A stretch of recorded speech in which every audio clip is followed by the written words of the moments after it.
네, 그리스도의 마음을 품으시는 우리 뉴라이프 여러분들 되길 간절히 축원합니다. 네, 그리스도의 마음을 품으라. 오늘 본문의 핵심입니다. 그리스도의 마음을 품는다라는 것, 어떠한 것을 품어야 할까요? 지난주 말씀에 이어서 그리스도의 마음을 한번 되새겨 본다면 2절부터 4절에 나와 있는 내용들입니다. 마음을 같이 하는 것, 같은 사랑을 가지고 뜻을 합하는 것, 한 마음을 품는 것, 다툼이나 허영으로 하지 않는 것, 겸손함으로 남을 더 낮게 여기는 것, 다른 사람의 일을 돌보는 것, 이것이 예수님의 마음입니다. 이러한 예수님의 마음을 모르는 분들이 있을까요? 네, 한 마음이 되어져서 서로가 서로를, 그리고 나보다 남을 더 낮게 여기는 것, 이것을 모르는 성도가 있을까요? 다 알고 있습니다. 그런데 다 알고 있음에도 불구하고 실천하는 것이 왜 이렇게 힘이 드는지 모르겠습니다. 잘 안 되죠. 지난주 겸손에 대해서 함께 나눴습니다. 그렇다면 그 겸손, 나보다 남을 더 낮게 여기는 것, 여러분 실천하셨습니까? 아무도 말씀 못 하시는 거 보니까 실천이 잘 안 되죠. 분열이나 분쟁을 조장하는 말은 없으셨습니까? 네. 이건 또 내려가셨네요. 네, 감사합니다. 겸손하는 것, 또 내라고 하셨지만 분쟁을 일으키는 말을 하지 않았다는 거 굉장히 중요한데, 이게 실천이 적극적으로 잘 안 되는 나의 모습을 저희들은 발견하게 됩니다. 머리로는 알고 있는데 실천하는 것이 너무 힘이 드는 것이죠. 사도 바울은 사람으로 살 수 있는 그 겸손의 기준이 너무 높다는 것을 잘 알고 있었고, 그 높은 기준을 제시하고 있습니다. 그 이유는 교만하지 않아야 하는 것이며, 교만하지 않는다는 그 동시에 겸손하다라는 그 기준이 얼마나 높은지를 다시 한번 제시하면서 예수 그리스도가 성육신하에 오신 그 겸손이 얼마나 위대한 것인지, 그분이 이 낮고 낮은 땅까지, 낮은 자리까지 오셨던 그 이유가 무엇인지, 그 모습을 통해서 예수님께서는 완벽하게 겸손의 모습을 우리에게 보여주셨고, 또한 인간의 모습으로서, 완전한 인간의 모습으로서 우리가 할 수 없다라고 하는 그 생각을 뒤바꾸는 예수님, 인간으로서의 그 예수님이 그 겸손을 다 완벽하게 실천하심으로 우리도 겸손할 수 있다라는 것을 보여줬습니다. 즉 본이 되어주셨다라는 것이에요. 그래서 예수 그리스도의 마음에 대해서, 그리고 그 겸손에 대해서 본보기로 사도 바울이 오늘 본문 말씀을 통해서 제시하게 됩니다. 허세가 없는 예수님의 겸손, 허영과 다툼이 없는 예수님의 겸손, 미움이나 가식이 없는 예수님의 겸손, 이 겸손을 예수님이 실천하시고 우리에게 보여주셨어요. 그래서 우리는 예수님을 닮아가면서 예수님의 그 진정한 그 겸손을 본받아 겸손할 수밖에 없는 그 상태로 들어가야 됩니다. 이것을 다른 표현으로 하게 되면 예수 그리스도의 겸손에 우리가 참여하는 것이에요. 예수 그리스도의 겸손 안으로 들어가는 것입니다. 그래야만 성경적인 겸손을 우리가 실천하고 예수님을 닮을 수 있게 되는 것입니다. 여기서 우리는 질문해 볼 수 있는데요, 그렇다면 우리도 과연 겸손할 수 있는가? 여러분 어떻게 생각하십니까? 나도 예수님처럼 겸손할 수 있다라고 생각하시나요? 정답은 네라고 하셔야 되는 거예요. 네. 죄인인 인간이 어떻게 예수님처럼 완벽하게 겸손할 수 있을까? 네. 점점 주님을 닮아감으로 완벽해질 때까지 계속 자라나야 한다는 그 목적이 우리에게 설정이 되어야 합니다. 그러기 위해서는 주님을 의지하는 그 마음이 더욱더 자라나야 하는 것이죠. 주님을 의지하는 것, 이것이 겸손입니다. 교만은 자신을 의지하게 만들고, 교만은 사람을 의지하게 만듭니다. 교만은 나 자신을 높게 만드는 거예요. 그래서 내 자신이 교만하다라고 했을 때에는 나 자신을 의지하게 되는 것이고요, 겸손하다라는 것은 예수님을 의지하는 마음이에요. 그래서 예수님을 의지한다라고 했을 때 그 반대가 나를 의지하지 않게 되니까, 나를 의지하지 않는다라는 신학적인 그 용어가 자기 비움, 자기 비하라고 합니다. 자기 비움과 자기 비하. 철저한 자기 비하가 있어야만 겸손하다라고 할 수 있는 것이고, 철저한 자기의 비움이 있어야만 예수님을 의지하게 되므로 겸손해질 수 있다라는 것이에요. 그냥 겸손한 것이 아니라.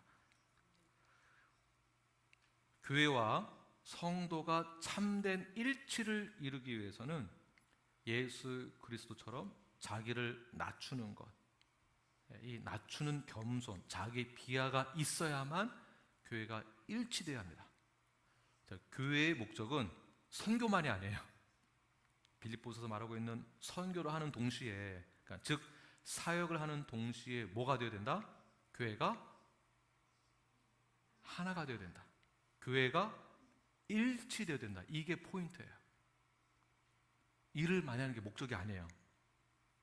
교회가 일치되어지는 것, 한 마음을 이루는 것.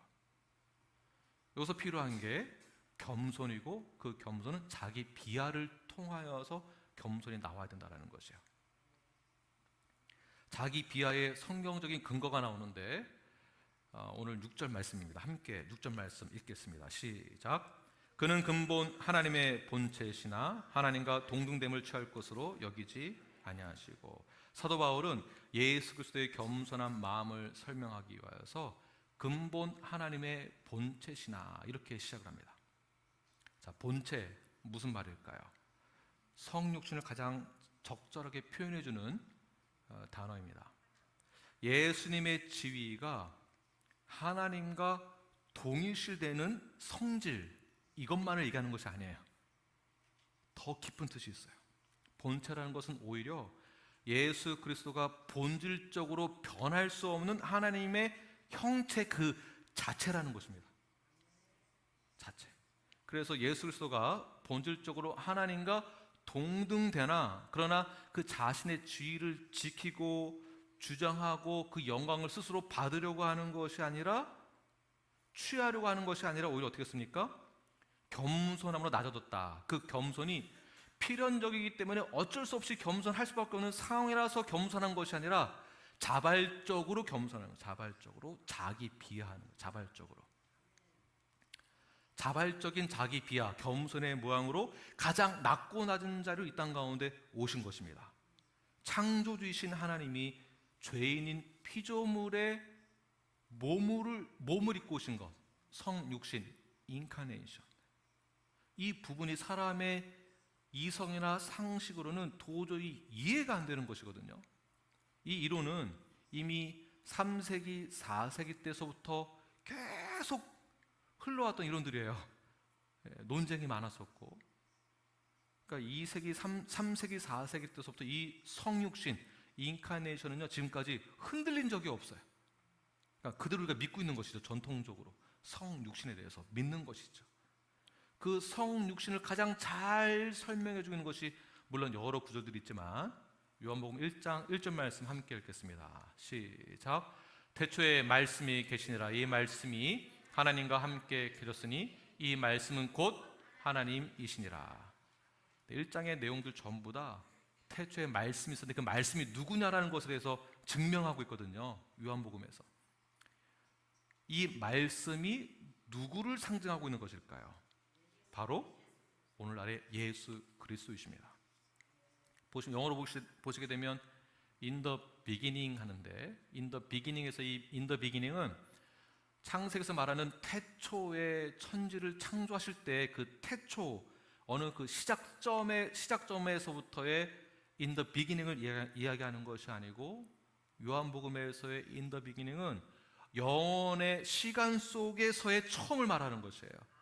그러니까 천지를 창조할 때만 있었던 것이 아니라 이미 그 전부터 어느 시간, 알 수 없는 그 시간의 영원 속에서 이미 존재했다라는 것이에요. 이미. 그래서 그 in the beginning 때서부터 말씀, 로고스가 있었는데 그 로고스가 1장의 내용들을 보게 되면 육신으로 왔다라는 것이에요. 하나님이 육신으로 오셨다. 이것이 인카네이션. 그 인카네이션 하실 때 하나님과 동등됨을 취하지 않고, 동등하다라는 것은 무게를 말하거든요. 그러니까 무게, 저울질을 했을 때 무게와 질량이 완전히 똑같아서 완전히 이분한 상태를 말하고 있는 거죠. 있고, 완전한 있고, 대등한 상태. 물량이나 질량적으로 완전히 같은 상태. 이것은 무엇을 상징하냐면 권위가 같다라는 것을 말하고 있는 것이에요.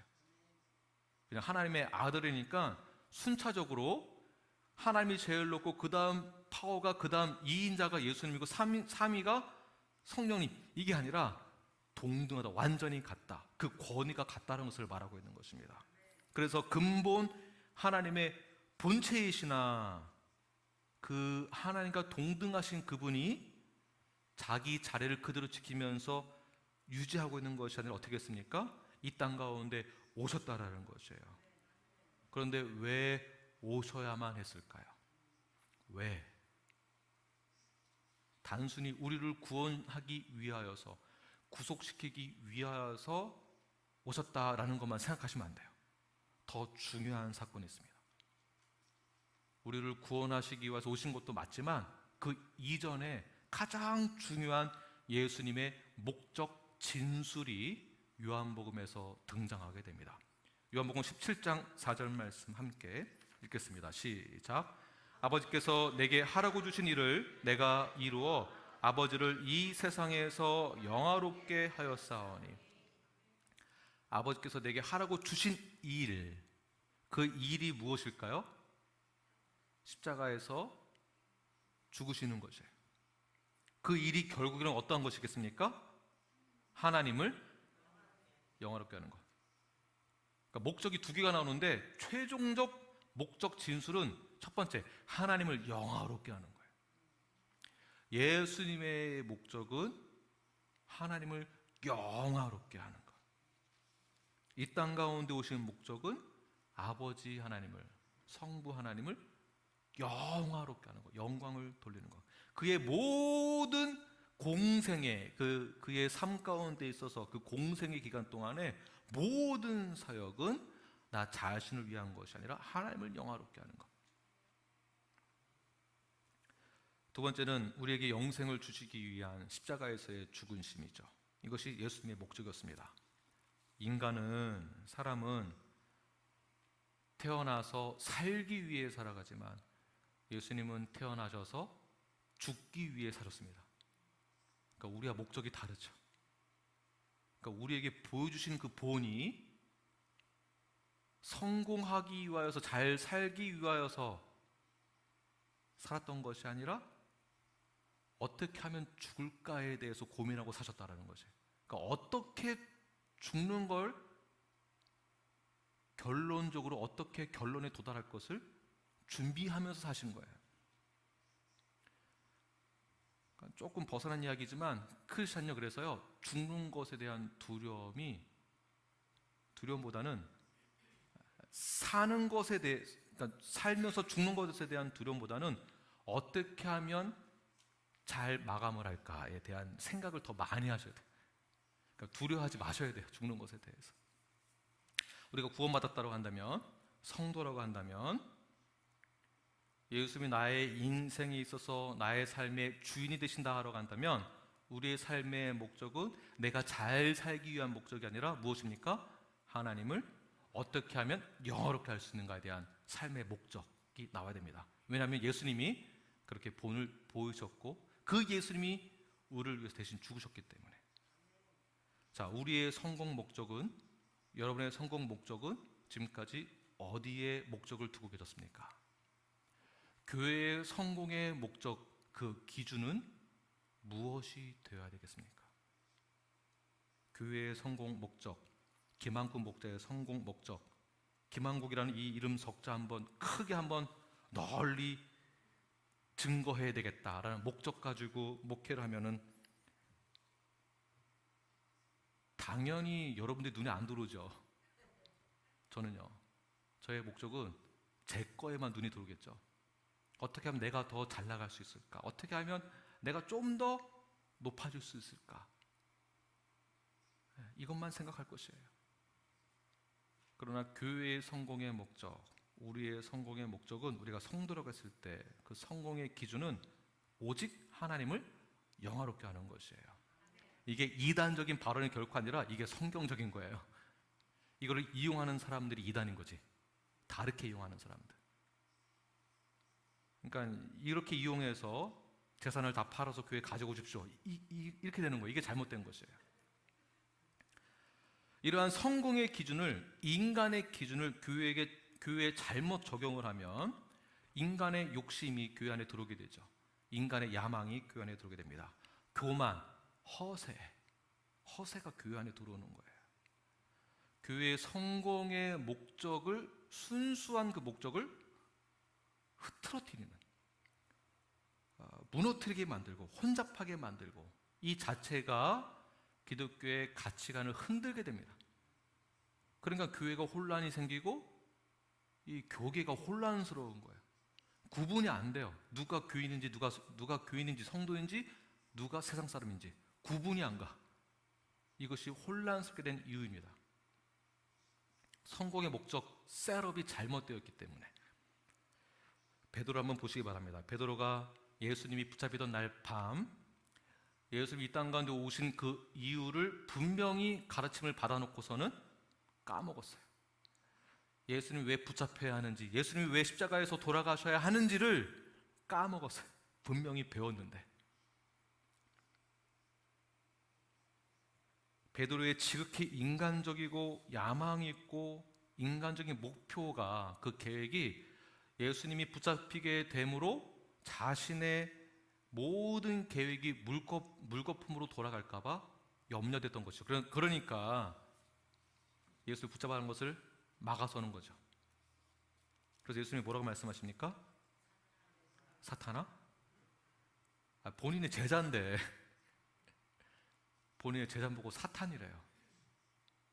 그 정도로 예수님의 성공의 목적, 성경적인 교회의 성공의 목적, 성도로서의 성공의 목적이 인간의 야망으로 덮여 있으면요, 원래 순수한 성경의 의도적인, 성경적이지 못한 그런 잘못된 목적으로 나갈 수밖에 없다는 것입니다.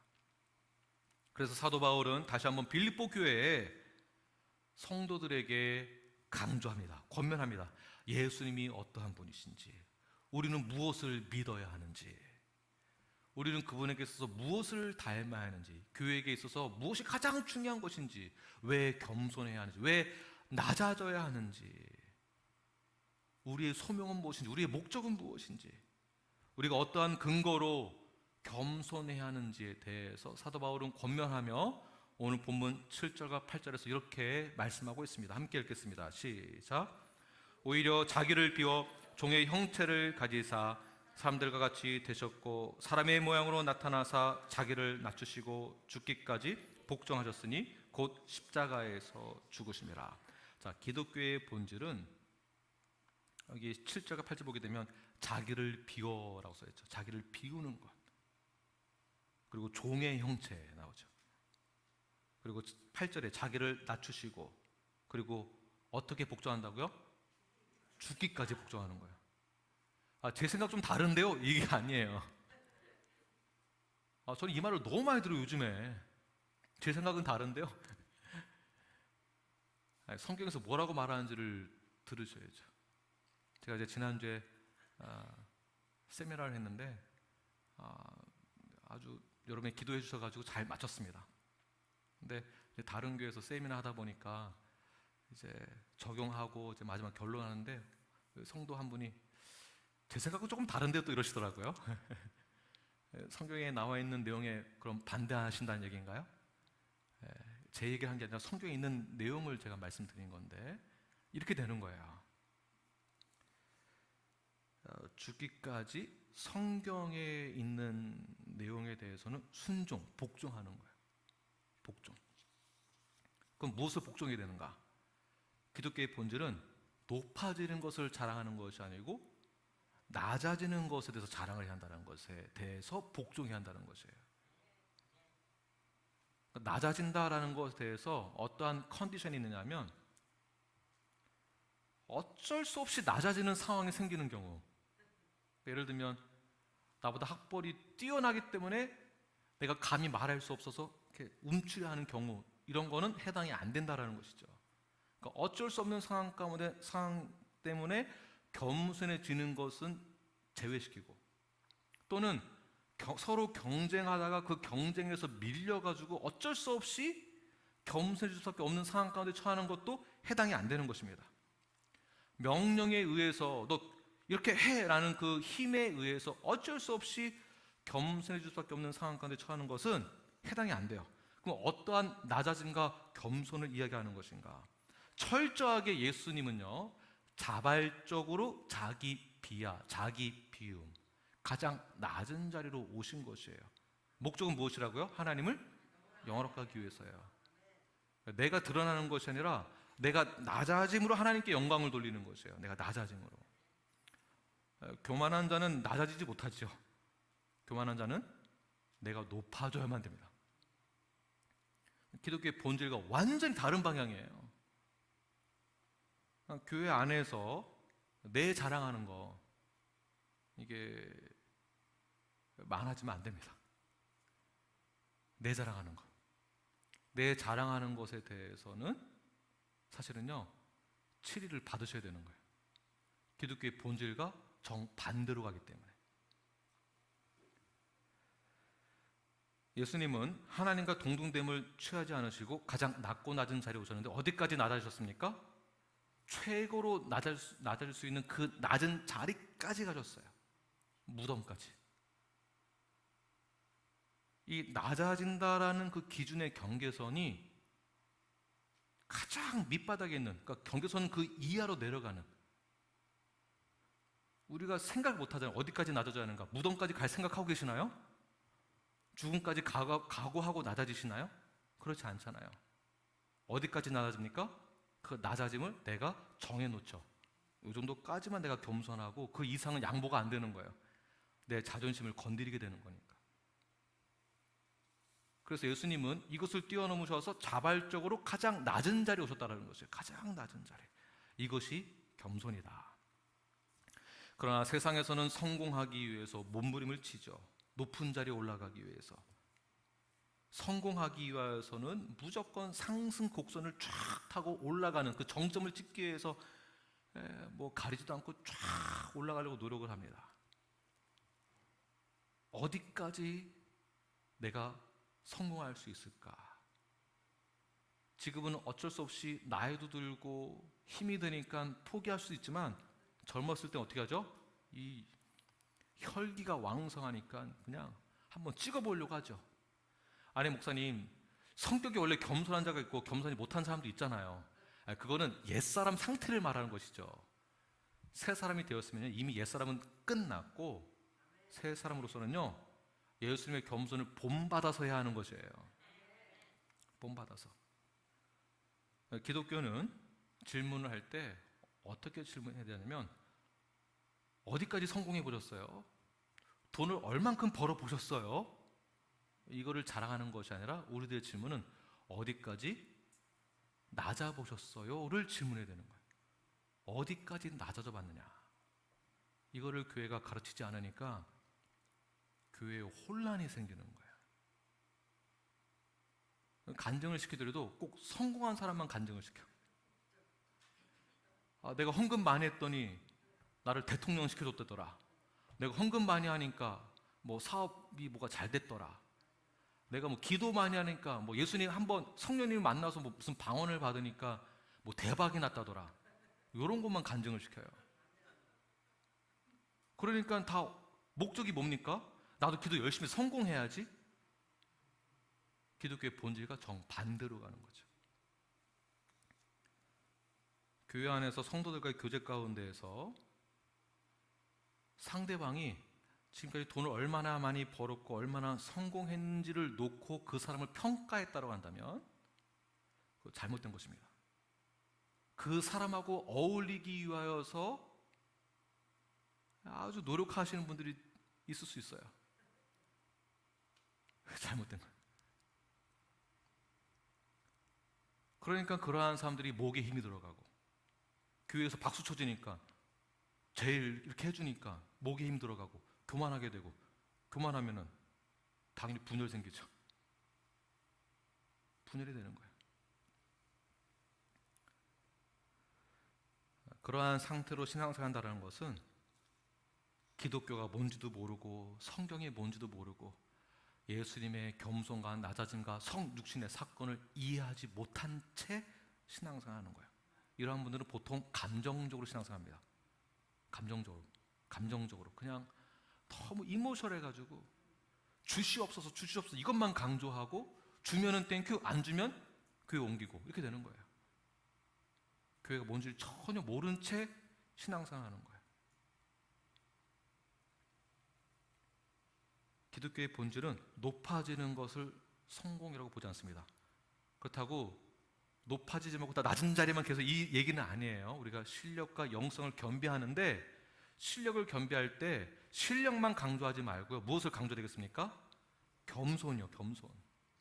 겸손을 가르치지 않고 실력만 강조하니까 1등 되면 하나님 축복해 준 걸로 안다라는 거예요. 그것이 아니다라는 것입니다.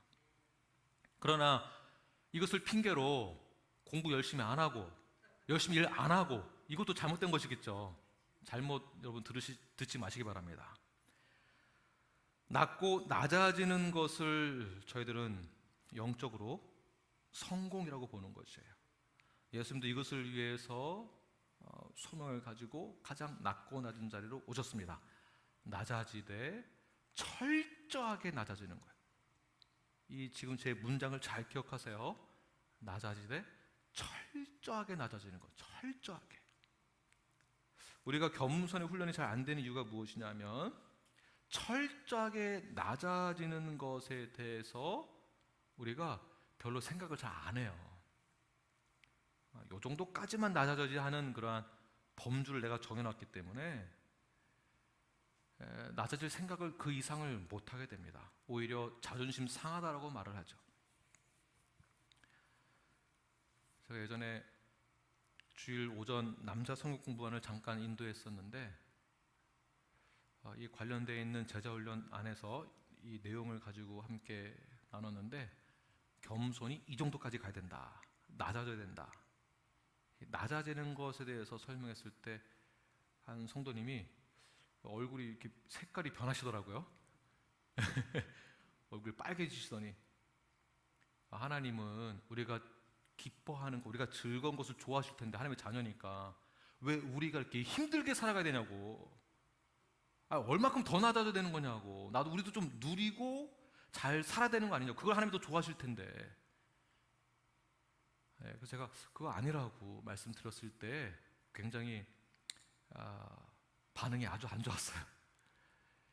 지금도 혹시 반응이 안 좋으실까 봐 제가 좀 걱정이 되긴 하지만 그런 분들이 없을 거라 제가 믿고 낮아지는 것을 영어 성경 한번 보세요. 낮아지는 것에 대해서 자기를 비우셨다라는 이 단어를 썼는데요. 자기를 비우다라는 이 단어 자체가 영어로 뭐라고 표현했냐면 made himself nothing이라고 나왔어요. 나 자신을 아무것도 아닌 것으로 여겼다. Make himself nothing. 자, 기독교의 본질, 그러니까 인간을 봤을 때 예수님을 믿고 난 다음부터는요, 나 이제부터 잘 나가게 될 거야. 이 자체가 아니라는 것이에요. 세상의 기준으로. 그러니까 우리 엄마가 나를 위해서 기도 열심히 했으니까 나는 대학 붙을 거야. 나는 뭐 좋은 회사 갈 거야. 요것만 기억하는 분들이 많이 계세요. 그러나 성경에서 말하는 성경적인 본질은 make himself nothing이에요. 나 자신을 아무것도 아닌 것으로 여기는 것. 이 말은 내가 주님만을 기억하고 주님만을 생각을 하고 주님만을 의지하고 그리고 주님께만 영화롭게 하기 위한 삶을 살다 보니까 미처 나 자신을 돌볼 시간, 기회가 없었다라는 것이죠. 이게 성경에서 말하는 거예요. 중요한 포인트니까 여러분 잘 적으십시오. 그리고 반드시 적용해 보세요. 가정에 돌아가셔서 디보션 하실 때 반드시 이 부분을 꼭 적용하세요. 자기 비하, 자기를 비우는 것. 스스로를 아예 없는 존재로 여기는 것. 이 말에 기분 나빠하지 마세요. 네, 기분 나빠하지 마세요. 왜냐하면 이미 우리는 죄로 인하여서 죽을 수밖에 없는 존재였어요. 죽게 내버려둬도 될 그러한 존재를 하나님께서는 지극히 우리를 사랑하셔서 그 로고스가, 말씀이 스스로 자발적으로 낮아지되 최선을 다해서 철저하게 낮아지게 되어지면 우리가 살게 된 것이거든요. 이것이 성경에서 말하는 것입니다. 그러니 우리의 삶은 나의 것이 아니라 누구의 것입니까? 예수님의 것이에요. 주를 위해서 살아가는 것이에요. 주를 위해서. 이것은 학교에서 절대 안 가르쳐 주죠. 교회에서 성경이 가르치는 것, 그리고 가정에서 이거를 가르치는 거예요. 애들을 위해서, 자녀들에게. 근데 엄마 아빠가 계속 너 공부 1등 안 하면 알아서 해, 너 A 못 받으면 알아서 해, 이 말이 먼저 나오니까 애들의 삶의 목적은 A 받는 것밖에 안 돼. 거기서 끝이에요. A 받아야 될 이유가 있어. 그 이유는 하나님께 영광을 돌릴 수 있는 기회가 또 다른 게 있거든. 그러나 A가 아니어도 돼. 너의 은사를 통해서 다른 방법으로도 영화롭게 할 수 있어. 이게 이렇게 연결되어지는 것이거든요. 그래서 공부 잘하면 박수를, 공부 못하면은 나가라 그러고. 분명히 다른 것도 은사가 있을 텐데 아이들에게 더 잘하는 게. 교회 안에서도 절대로 공부 잘한다고 막 이렇게 세워주고 공부 못하면은 막 공부로 판단하면 절대로 안 됩니다. 그래서 질문. 호경자매님, 옆 사람에게 질문해 주세요. 학교 다닐 때 공부 얼마나 잘했느냐고. 근데 자녀가 없으시네. 죄송합니다. 다시 반대로 질문해 주세요. 학교 다닐 때 얼마나 공부 잘하셨느냐고. 진짜로 질문하시네요. 네. 저희 아들이요, 저한테 아빠 이거 알아? 제가 이제 공부했냐 이렇게 물어보니까 아빠 이거 알아? 아, 이거는 말이야, 나도 잘 모르지만, 네. 아니, 저희는 뭐 얼마나 잘했겠습니까? 저희들은. 그런데 우리가 잘 못했으니까 아이들에게 더 잘하게 하려고 노력하는 건 참 좋은데, 우리가 크리스찬이니까 성경적으로 더 잘 가르쳐야 돼요. 무엇입니까? 공부를 잘해야 하는 그 이유에 대해 설명할 줄 알아야 되는 것이에요. 우리의 목적이 무엇인지. 우리 스스로가 존재 자체가 아무것도 아닌 존재를 여긴다라는 것은 결국 우리를 비웠을 때 하나님을 영광 돌릴 수 있는 그 기회가 더 많아지기 때문에 그렇습니다. 왜냐하면 내가 가득 찼으면 나를 드러내기 때문이죠. 내가 잘나면은요, 나를 드러내게 되어 있어요. 그런데 예수님은 오직 하나님만을 드러내셨습니다. 누가복음 18장 19절 말씀 함께 읽겠습니다. 시작. 예수께서 이르시되 내가 어찌하여 나를 선하다 일컫느냐? 하나님 한 분 외에는 선한 이가 없느니라. 예수님께서 기적을 베푸신 다음에 사람들이, 군중들이 막 몰려들면서 왕이여 왕이여 하고 막 난리가 난 거예요. 박수 쳐주고 막 환호성을 지르고. 예수님은 그때마다 왜 나를 찾느냐요? 그 자리를 피하셨습니다. 항상 본인을 드러내는 것이 아니라 하나님을 항상 드러냈습니다. 자기 자신을 언제나 없는 존재로, nothing으로 였다라는 것이에요. 이것이 자기를 비우는 것, 낮아지는 것, 겸손입니다. 바로 이러한 예수 그리스도의 마음을 사도 바울은 빌립보 교회 성도들에게 이 마음을 가져야 한다고 간절하게 권면하는 것이 오늘 본문의 내용이죠. 근데 잘못되어지면 성도들 사이에서 열심히 봉사를 하다 보면은 사실은 인간적인 마음이 들게 돼요. 그것을 사탄이 이용을 하죠. 미혹시키고. 그 마음이 어떤 마음이냐면, 내가 열심히 사역했기 때문에 이거 나 아니면은 아무것도 안 돼. 내가 이 정도 했으니까 교회가 이만큼 성장된 거야. 나 아니면은 이거 아무도 못해. 내가 이만큼 헌신했으니까 그나마 이 정도 된 거야. 나 때문이야. 이 마음이 안 생기면 참 좋은데 꼭 생겨요. 한 자리에 오래 있으면, 그 사역을 오랫동안 하면 점점 더 커져요, 그게. 그래서 계속해서 겸손하라라고 성경에서 말하고 있는 것입니다. 그러므로 여러분, 절대적으로 그러한 교만의 생각이 들어가고 나 아니면 안 된다라는 생각이 있을 때 적극적으로 기도하시면서 쫓아내세요. 겸손해야지, 겸손해져야지. 그런 마음으로 함께 봉사의 그 자리에서 언제나 겸손의 모양을 잃지 마시고, 교만하지 마시고 겸손의 모양대로 그대로 살아내시는 저 여러분이 되길 바랍니다. 또한 교회의 사역을, 하나님의 나라를 위한 그 사역을 자신의 전유물로, 소유물로 여겨서는 절대로 안 됩니다. 내가 아니면 이 사역은 아무도 할 수 없게끔 만드는 것 또한 죄예요. 은사를 개발시키는 것이거든요. 나 아니면 이거는 아무도 못해. 그러한 분위기나 환경을 만들거나 조직을 통하여, 시스템을 통해서 이렇게 바꾸는 것은요, 안 되는 거죠. 죄예요, 죄. 죄입니다. 나만이 유일하게 할 수 있는 사역으로 개인의 전유물, 소유물로 만들어서는 결코 안 됩니다. 그러니까 나 아니면 이 사역은 할 수 없어. 부엌일은 한 사람만 하는 건가요? 부엌 봉사는요? 사실 남자도 할 수 있잖아요. 나 혼자 다 차지하고 있으면 안 되는 거죠. 선교 나 혼자만 해야 되는 건가요? 아니요. 계속 이어져야 하는 거예요. 내 소유물로 만드는 것이 아니라는 것이에요. 이게 내 게 아니거든요. 이 목사의 자리 제가 영원토록 제가 하고 내 아들이 물려서 하고 이렇게 해야 되는 건가요? 그거 아니거든요. 아니에요. 나 아니면 이 사역을 아무도 할 수 없어. 이게 교만을 싹트게 만들고요. 이 교만 때문에 이런 상황이 만들어지는 것이죠. 창세기 3장의 내용들 보게 되면 아담이 참 교만하게 되죠.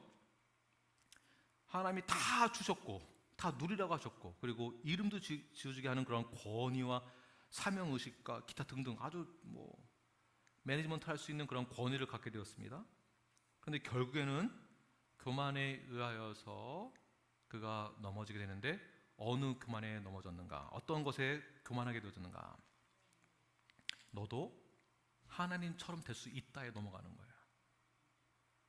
무슨 말이면 너도 하나님처럼 전능하게 된다. 이거 다 너 것이 된다. 소유물, 전유물로 되는 거예요. 사탄이 그걸 이용하는 것이거든요. 이거를 정당화한다? 말이 안 되는 거예요. 정당화하는 것 자체가. 나도 하나님처럼 될 수 있다가 분명히 있습니다. 교만 안에는. 내가 잘하니까, 내가 잘 할 줄 아니까 잘 됐다라고 생각하는 것 자체가 교만이에요. 스스로가 능력이 있다라고 착각하는 것이죠. 건강은 누가 주십니까? 하나님 주시거든요. 한번 건강, 아무리 잘 나가도 건강 무너지면 끝나는 거예요. 지식은 누가 주십니까? 하나님이에요. 하다못해 숨쉬기 하는 거, 이 공기 역시 하나님이에요. 모든 것이 하나님께 속해 있으면 우리가 믿음으로 고백했을 때, 하나님에 의해서 내가 쓰임받는 것 뿐이구나라고 겸손의 마음을 갖는 것이지, 나 아니면 안 돼라는 것 이 자체가 사실 죄입니다. 교회 안에 절대로 이런 것이 있으면 안 돼요. 여러분들 전부 다.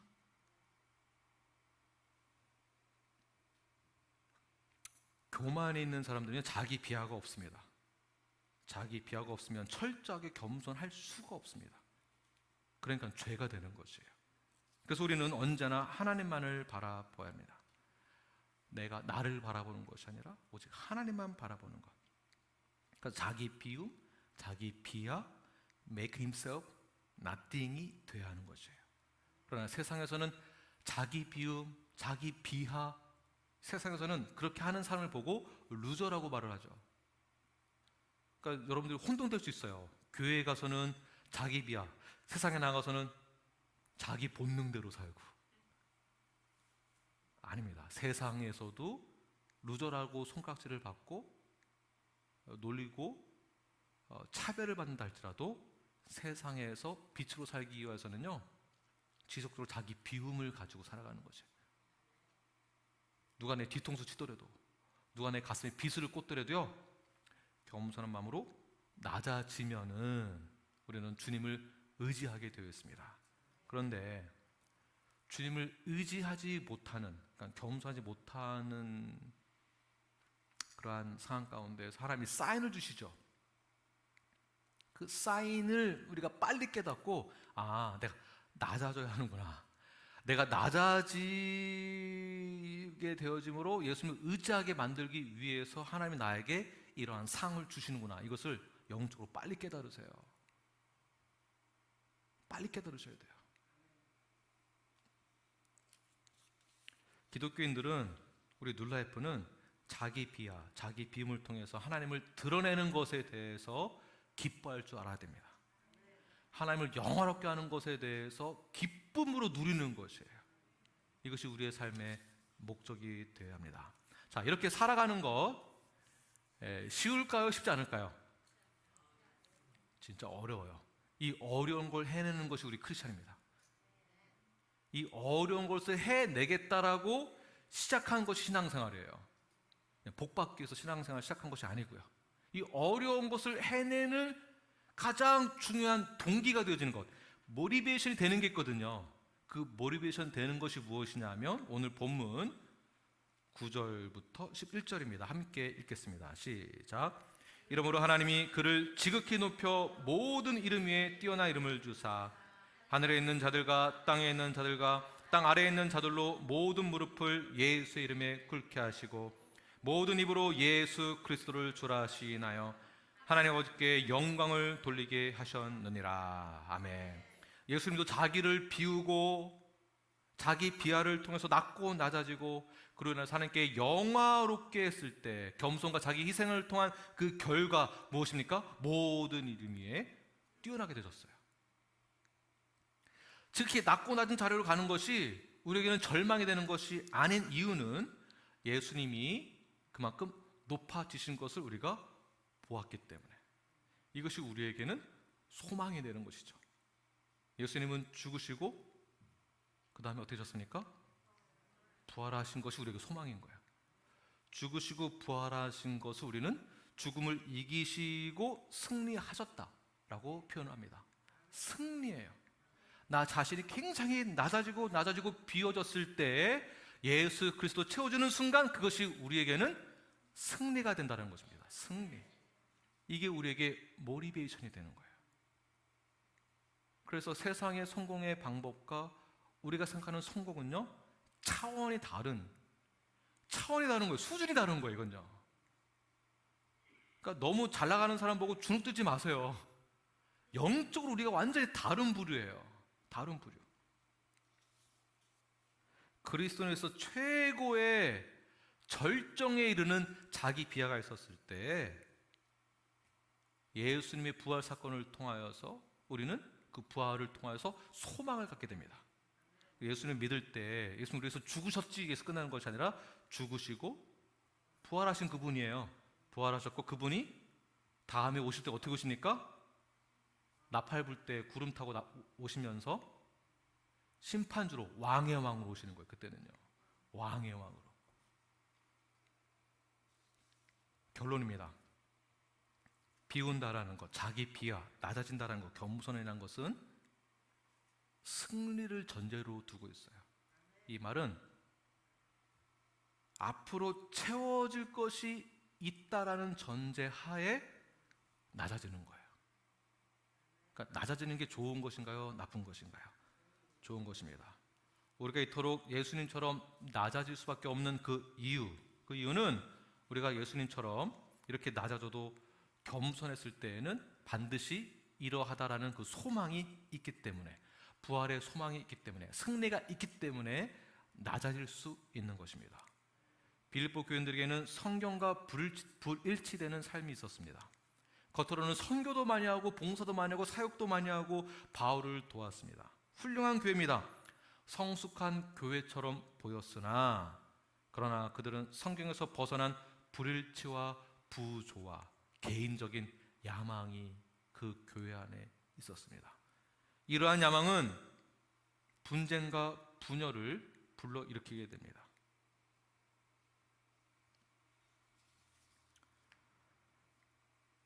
그러나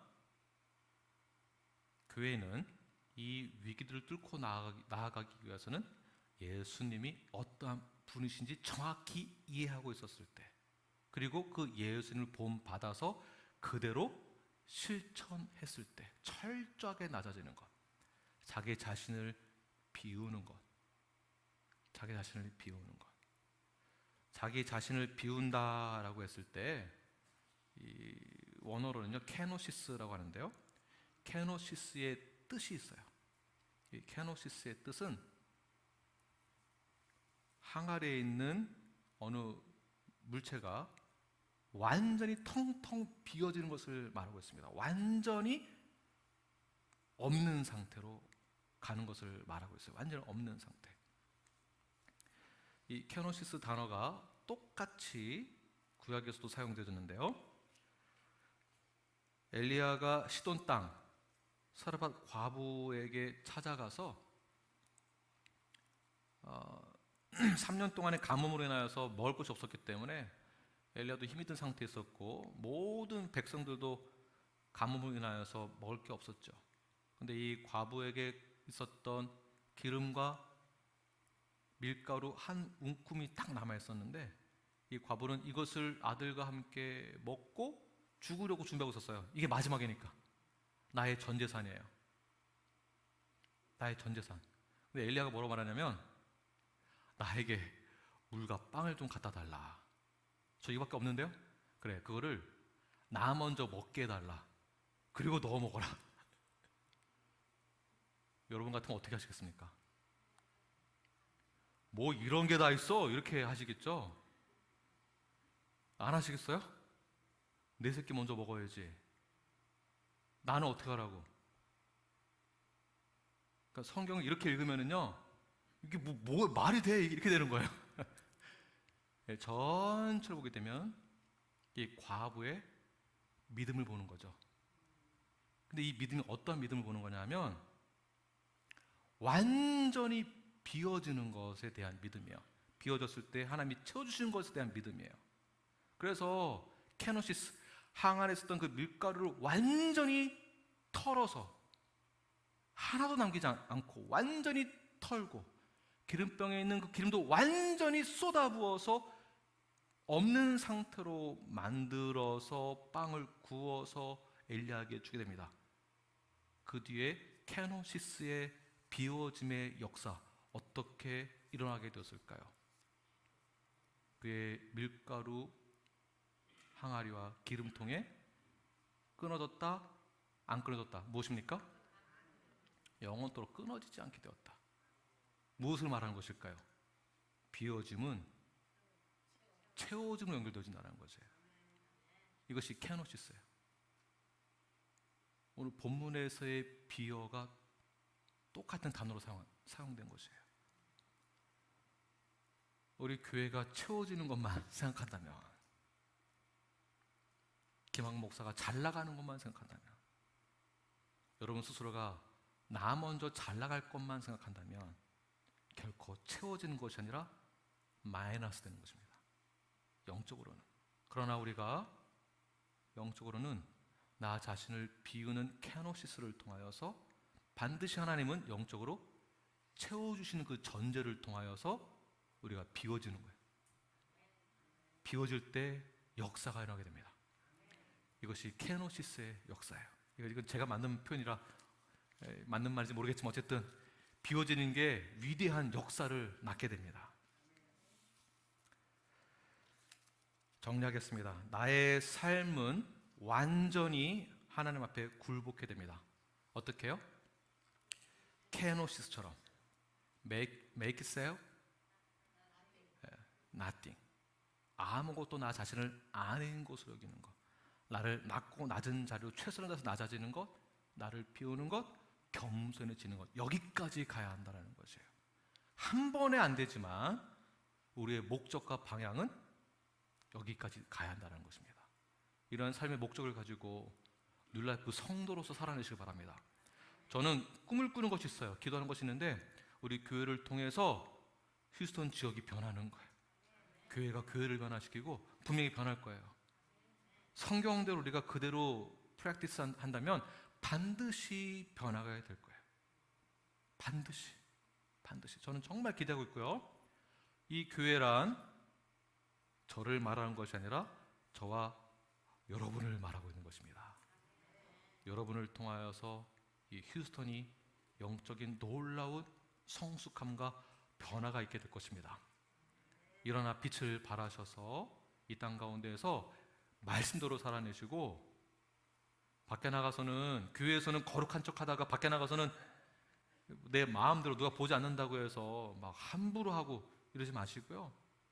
또 한국 사람 아니라고 함부로 하지 마시고, 이 사람이 내가 아는 사람 만나겠어 혹시나? 그렇지 않습니다. 말 나온 김에 한 가지만 더. 제가 홈디포에서 어느 흑인 한 분이 차에 물건을 막 싣고 있는데 혼자 사길래 제가 도와줬어요. 나무를 싣길래 제가 막 도와줬어요. 돕다가 자기는 한국 사람 너무 좋아한대요. 그래서 어떻게 한국 사람 알고 좋아하냐고, 아는 사람 있냐고 했더니 내가 봉사하는 그 지역 봉사 단체에 내가 한 달에 한 번씩 가는데 거기 봉사 단체에 다 한국 사람이라고, 그분이 아주 좋은 사람이라고, 그 한국 분들이. 알고 보니까 저도 휴스턴에서 섬기고 있는 그 봉사 단체 똑같은 단체예요. 알고 보니까. 여러분, 다 연결되어 있어요. 제가 한 가지만 예를 든 거지만, 우리가 크리스찬이기 때문에, 또 우리가 이민 왔기 때문에, 이민 와서는 너무나 함부로 행동이, 사실은요. 나 아는 사람 누가 있을까? 나 보는 사람도 없고. 그렇지 않습니다. 주님이 함께 하시고요, 성령님이 내주하고 계십니다. 여러분, 절대로 허튼 생각하지 마시고, 엉뚱한 생각하지 마시고, 엄한 짓 하지 마시고, 성경대로 그대로 실천하십시오. 겸손하시고 낮아지시고, 나 존재 자체가 아예 없다라는 것은 주님이 나에게 가득하기 때문에 그런 것입니다. 주님만을 기억하시고 주님만을 의지하시는 저와 여러분이 되길 간절히 축원합니다. 기도하겠습니다. 하나님,